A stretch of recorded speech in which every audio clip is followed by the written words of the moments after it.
Class 10th के math chapter यानी हिंदी के मैथ चैप्टर ईश्वर पेटलीकर के बारे में हम लोग चर्चा करेंगे। ठीक है, जो है मंगू और उनकी माँ के दोनों के बीच के संबंधों को बारे में और उन मंगू के साथ क्या क्या घटना हुए और माँ के ने उनके लिए क्या क्या किए, इस बारे पर हम लोग चर्चा करेंगे। इस कहानी में दिया गया है।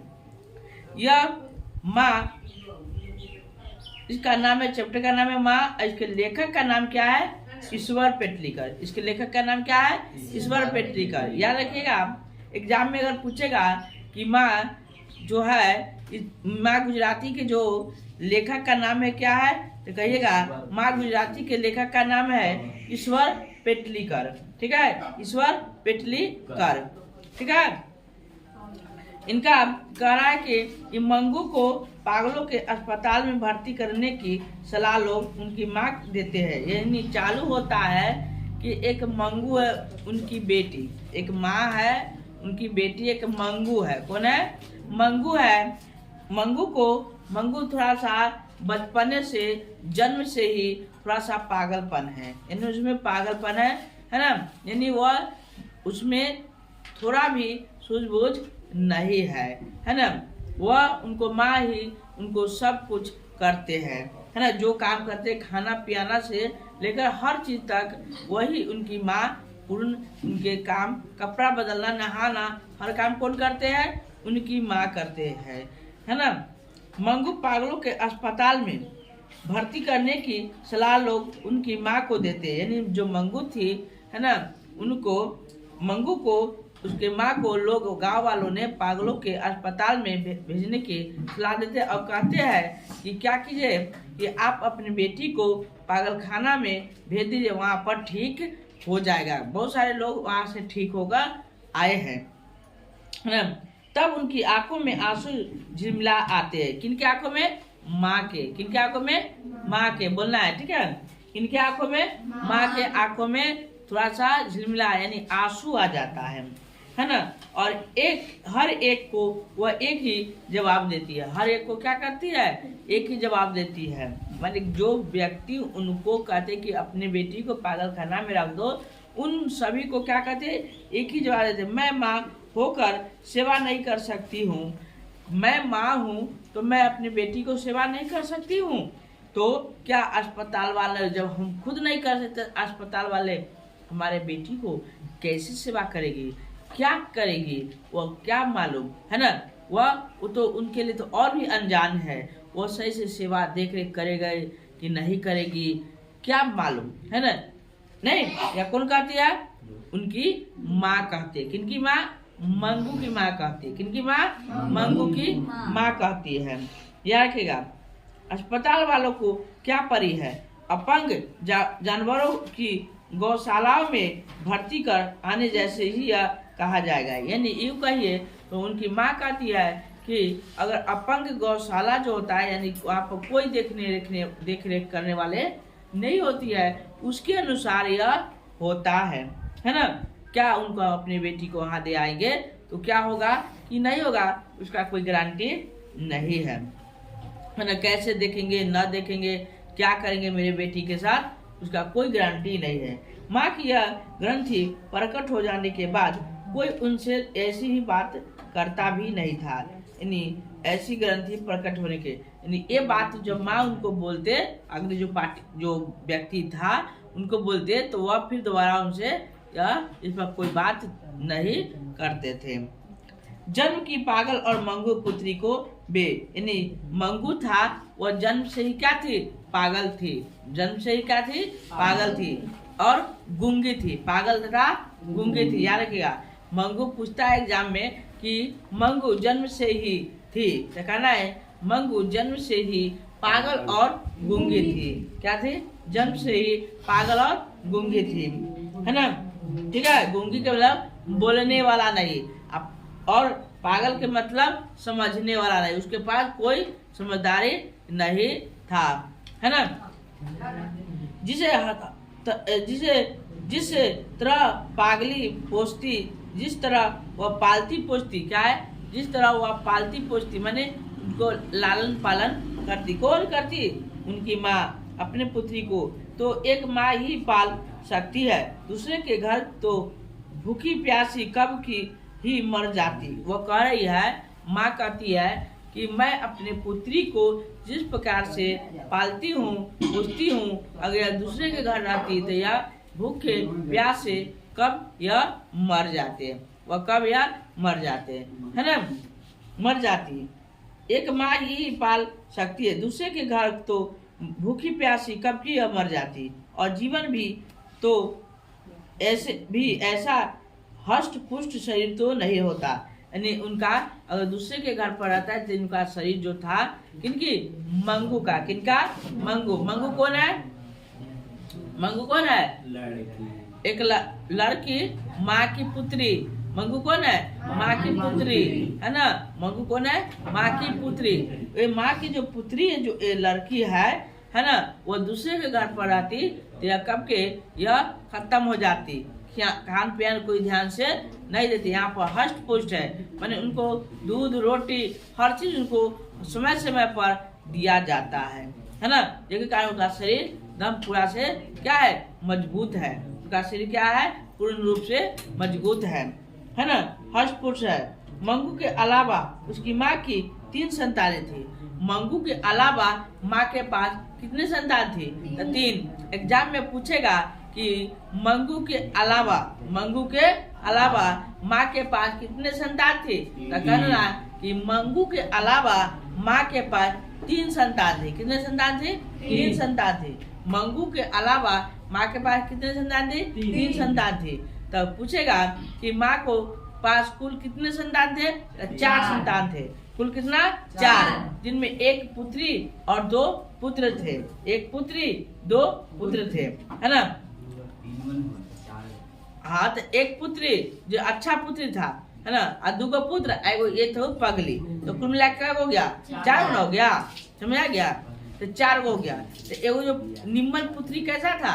1 और 2 संतान थी, जो यानी पुत्र 2 यानी 4 संतान में 2 पुत्र थे जो दोनों का शादी हो गया था और वह बाहर में नौकरी करके अपने वहीं पर अपना घर बसर कर लिए थे। ठीक है, पढ़ाई लिखाई। एक पुत्री थी, उनको भी शादी हो चुका था, लेकिन यह एक पगली थी।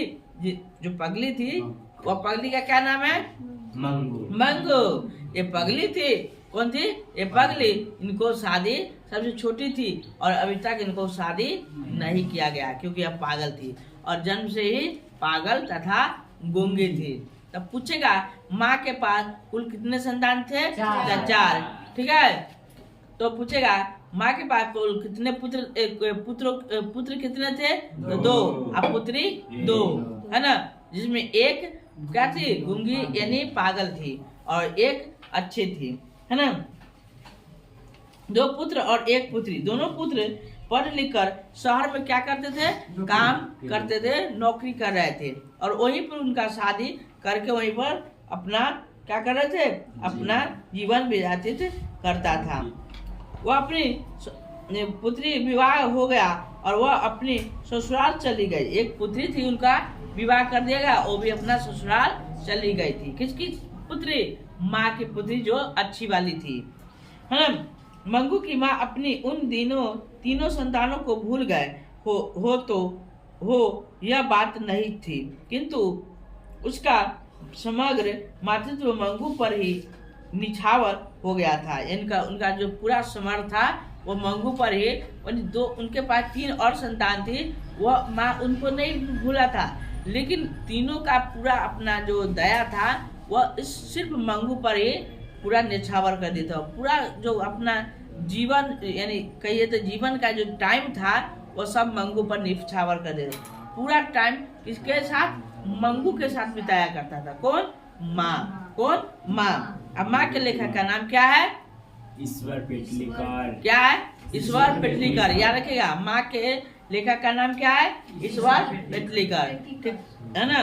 पेटलीकर, पेटीकर नहीं, पेटलीकर, ठीक है, पेटलीकर, है ना। और तब उनका घर बार पत्र पत्रियों से खिल उठा। फिर भी दादी माँ के रूप में वह हर्ष से पागल नहीं होती थी। उन बालकों को वह लेती खिलाती और लाड़ प्यार भी करती थी। यानी जो उनके पास दो पोती थी या पोता था, उनके जो बेटा के जो पुत्र था पुत्री थी, उनके साथ वह वह क्या करते थे, बातचीत करते थे। क्या करते थे, बातचीत करते थे, खिलाते थे, पिलाते थे, लाड़ प्यार करते थे। कौन करते थे, माँ। लेकिन मंगू के ही यहाँ ज्यादा का ध्यान रहता था कि यह मेरी बेटी मंगू कैसी होगी, किस स्थिति में होगी, है ना। माँ के इस व्यवहार के विषय में पुत्रों को तो कुछ ख्याल नहीं आता था, पर पुत्र वधु कसमसा जाती थी। क्यों, देखो माँ के इस व्यवहार से, यानी माँ हमेशा किसके पर ज्यादा ध्यान देते थे, अपनी मंगू पुत्री पर जो पागल थी उस पर, और वो अपने पोता पर पोती पर या बहुओं पर उतना ख्याल नहीं जाती थी, जिसके कारण उनके बेटे को उनसे कोई मतलब नहीं था। लेकिन उनकी बहू जो थी, उनके बहू उनको खलबली उठ जाती थी, है ना, कि भाई हम पर ये अपनी एक पुत्री जो पागल है ना, पागल सागल जो है ये पुत्री, है ना, उन पर इनका ज्यादा ख्याल आता है। और हम लोग उनके बहू है, पोता पोती है, और जो अच्छे बेटे हैं उन पर तो ये ध्यान ही नहीं देती है। कौन नहीं ध्यान देती है, माँ, है ना। और ये पगली पर यह ध्यान देती है। यह कौन कहा, बहू सोच रही है ना। तो उनको खलबली उठी हुई थी, हमेशा खलबली यानी बेचैनी रहती थी, किनके पास, बहू के पास। ये सब देखकर ये पगली को इतना देख रेख करती है, हमको नहीं। मातृत्व के स्नेह में खींची बहुए माँ जी के प्रति अन्याय कर बैठी। इतना ही नहीं, पुत्री को बालकों के प्रति भी माँ जी का व्यवहार वैसा ही था। इन्हीं बालकों के प्रति, इन उनके जो बच्चे थे, माँ का कहते हैं कि माँ का व्यवहार उनको बालकों के प्रति भी वैसा ही व्यवहार था। माँ इन अपने पुत्र के साथ, उनका भी व्यवहार उनके साथ वैसा ही था जैसे कि बहुओं के साथ था। मैंने उतना ध्यान से अपने पुत्रों को भी नहीं मानते थे जितना मंगू को मानते थे। ठीक है, कौन, माँ। किनको नहीं मानते थे, अपने पुत्र और बहुओं को। सिर्फ सबसे ज्यादा प्यार और दुलार किसको कहते थे, मंगू को, जो पगली बेटी थी। उनका माँ का कहना था कि यह बेचारी क्या है, अकेली है, इसको कोई देखने वाला नहीं है, इसलिए इनके साथ कौन रहेगा। ये सब तो जो है ये पुत्र सा है, बहू सा है, ये खुद से समझदार है, हर चीज खुद से करे, लेकिन इसको कौन देखने वाला है। उनके जगह पर वो अपनी माँ को क्या है, माँ का कहना तो सही था, नहीं, माँ का कहना क्या था, सही था, है ना। इस कारण बहुए पति के आगे बड़बड़ा कर थक जाती थी। इस प्रकार से यानी बहुत सारे ऐसे होता था, तो बहू जो था, बहू है ना, खूब बड़बड़ा उनके सामने, अपना पति के सामने कि नहीं सुनते हैं। ये अपनी देखिए पगली जो है बती है ना, उनके इन पर ज्यादा ध्यान देती है, उनको ज्यादा स्नेह करता है। और हम लोगों पर तो आपकी माँ तुमको ध्यान ही नहीं देती है ना, लेकिन न आप पर ध्यान देती है न हमरा पर ध्यान देती है, मैंने बहू का कहना है। तो वह उनसे उनके पति को कोई फर्क, मतलब माँ के बेटे को कोई फर्क नहीं पड़ा, वह बड़ा कर रह जाते थे। कौन रह जाते थे, उनकी बहुए, है ना, उनसे कोई पुत्र पर कोई प्रभाव नहीं पड़ता था। तब पुत्री माँ के मुंह पर ही सुना देती थी, मंगू को झूठा लड़ा कर ही तुमने अधिक पागल बना दिया है। यानी कहती है कि पुत्री माँ के मुंह पर ही, जो उनके पुत्री जो है, एक पुत्री जो अच्छी वाली पुत्री है, वह क्या कहती है कि तुम्हारे लाड़ प्यार के कारण ही ये लड़की जो है से बिगड़ गई है। कौन कहती है, उनकी पुत्री कहती है, इतना लाड़ प्यार नहीं करती वह नहीं बिगड़ता, इतना लाड़ प्यार करती तो वह नहीं बिगड़ता। कौन नहीं बिगड़ता, वह मंगू ऐसे, है ना, उसकी पुत्री वो अच्छी वाली पुत्री है ना, वही यह बात कहती है। आदत डाली हो तो जानवरों को भी पैखाना पेशाब कहाँ करना है और कहाँ नहीं करना है इसका ख्याल आ जाता है। कहता है कि अगर ऐसा लाड़ प्यार करते हो कि या पैखाना और पेशाब करने के लिए भी यह किसी की जरूरत पड़ती है ना। तो इसलिए कहते हैं कि यहाँ पर जानवर जो होता है, जानवरों से खराब है। कौन कहती है? यह उनकी पुत्री कहती है। किनकी पुत्री? माँ की पुत्री, जो अच्छी वाली है, से बुद्धिमान, जो इतना पागल कर दिया है, इतना प्यार दे दिया है कि वह बाथरूम और खान पियान भी यह सब कुछ खुद को कराना पड़ता है। इसको पता भी नहीं है कि इसको बाथरूम कहाँ जाना है ना। जानवर को, एक जानवर होता है, उसको भी पता होता है कि कहाँ पर इसको बाथरूम करना है ना। यह कौन कहती है? उनकी पुत्री कहती है ना। अब क्या कहती है कि 12 वर्ष की लड़की चाहे जितनी पगली हो पर उसे आदत डाली हो तो यह क्या इतना ख्याल भी नहीं आए कि वह मंगू है, वह गूंगी है पर बहरी नहीं, और हमारी बात सुनने भी नहीं। भूल करने पर 2 थप्पड़ लगा दिए तो दूसरी बार तुरंत ख्याल आ जाएगा। उनकी कहती है, पुत्री कहती है कि यह गूंगी है, बहरी, गूंगी है, पगली है, लेकिन बहरी नहीं है। ये 12 साल की हो चुकी है लड़की। 12 साल के लड़की को यह बाथरूम कराने के लिए कहती हो, कराना पड़ता है। शर्ट बदलना, उनके जो मैंने कपड़ा है उसको चेंजिंग करना, नहाना करना। अगर यह बाथरूम गलत स्थानों पर करता है, बिछावन पर करता है, तो उस कन्या इसको 2 तबराक देकर और बताना चाहिए कि इसको कहाँ पर कराना है। वो अगर ऐसा करती तो वह सुधर जाती है। बात कौन कर रही है? उनकी बेटी करे। किनकी बेटी? माँ की बेटी, अच्छी वाली से, है ना। उसकी पुत्री आगे कुछ बोले उससे पहले ही माँ जी की आंखें बरसने लगी। यानी उनकी जो पुत्री है कुछ और उन पर बरसे। अपनी पुत्री जो है, उनकी अच्छी वाली पुत्री, माँ को और कुछ कहे उससे पहले माँ के आंख से आंसू पूर्ण रूप से गिरने लगता है कि देखो ना, मेरी बेटी है जो अपनी बहन के लिए इस प्रकार की व्याख्या कर रहा है, कैसी बातें बोल रही है ना। यह सब हम पर दोष डाल रही है। ये तो पगली है और ये तो बुद्धिमान है, तब ऐसे काहे बोल रही है। ये सब बहुत सारी चीजों को मन में ख्याल करके वह रोने लगती है। कौन रोने लगती है? उनकी माँ रोने लगती है। किनकी माँ? मंगू की माँ। किनकी माँ? मंगू की माँ।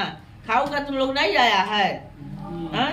इसलिए हाँ, है ना, टाइट से बोलो।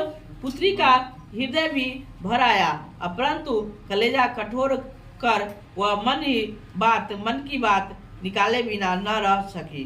और तुम समझती हो मंगू को लाड़ प्यार करके उसे सुखी बनाती हो। उसको क्या बनाती हो?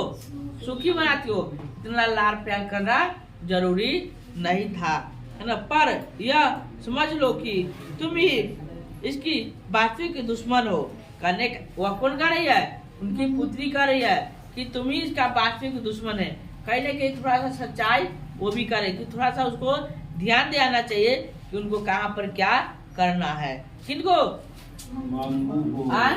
मंगू को ध्यान दिलाना चाहिए, उनको माँ को, कि भाई इनको क्या करना है, कहाँ करना है, कैसे करना है, इस सब की बात को ध्यान देना चाहिए, है ना। इस सब पर ध्यान देना चाहिए, है ना, ताकि उसको आदत रहे। तो कम से कम जो बाथरूम होता है, स्नान होता है, कपड़ा चेंजिंग, थोड़ा छोटी मोटी जो क्रिया होती है वह स्वयं कर सके, जो वह नहीं सिखलाई। कौन नहीं सिखलाई? माँ ने नहीं सिखलाई, है ना। इसलिए उनकी बेटी इतनी बात बोल रही है ना।